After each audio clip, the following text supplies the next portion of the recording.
Hey, backyard flock owners. Have you heard that there's an avian flu epidemic that's going through the Harford County area in the Conowingo region? There's been a lot of black vultures reported. Well, there's a highly contagious avian flu that's on the move. So we came today here to a commercial production area of eggs.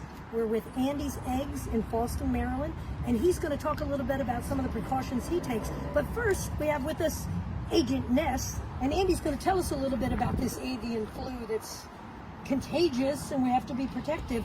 Remember, these are words for backyard flock owners. Anybody that owns even one chicken needs to listen closely. All right, thanks, Joyce. So, as Joyce said, this is an epidemic that's in Harford County, but it's also across the entire United States. So, highly pathogenic avian influenza has affected about 38 million birds across the entire United States in commercial and backyard operations. So it is actually carried by wild waterfowl, so things like geese and ducks and some other waterfowl actually harbor the virus. It's a virus.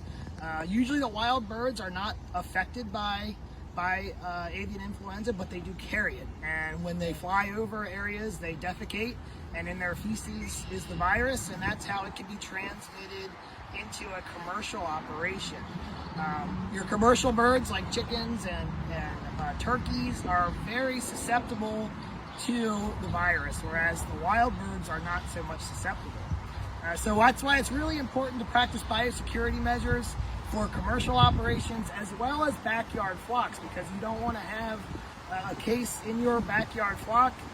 You will have to, if it is confirmed, you're going to have to get rid of those birds and compost them and kill them, unfortunately. So there's a lot of biosecurity measures that you should take, and that's why we're here today at Andy's Eggs. So this is an example of some posted signage at commercial poultry operations where we're trying to limit traffic to not go back into the production areas to limit the spread of the virus.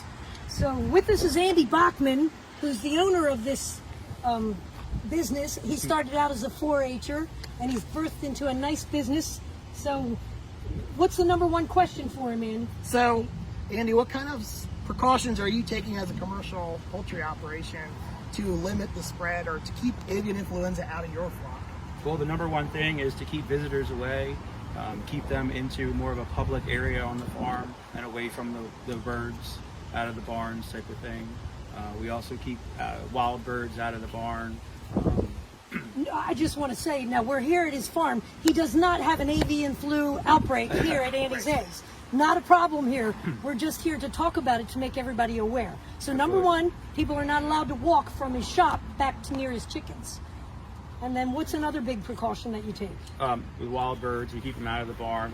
We, take an extra precautions to button up the building to keep it more secure away from them. We change our boots between each building. Did you hear that? He takes his shoes off every time he goes from what? From each house. From each house to house, he's changing his shoes. And I guess you're keeping them. Do you clean them? We do clean them. Sanitize them, and do you stick to just rubber boots? They're rubber boots. Yeah. So therefore, rubber boots as opposed to things like leather boots, so they can be cleaned more easily. Mm-hmm. And that can be applied to a backyard flock too. So if you have your own backyard flock, get yourself a pair of rubber boots or disposable booties that you wear when you're working with your chickens.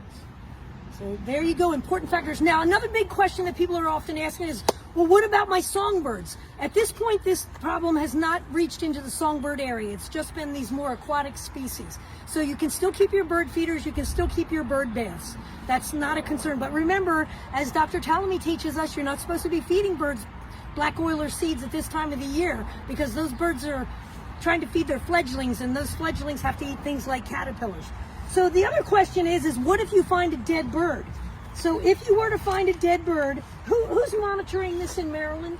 So the Maryland Department of Agriculture oversees the commercial side of the avian influenza. So if you have a backyard flock and if you have a bird or birds that are looking sickly or they die, you'll want to contact the Maryland Department of Agriculture, especially if you have a bird that dies.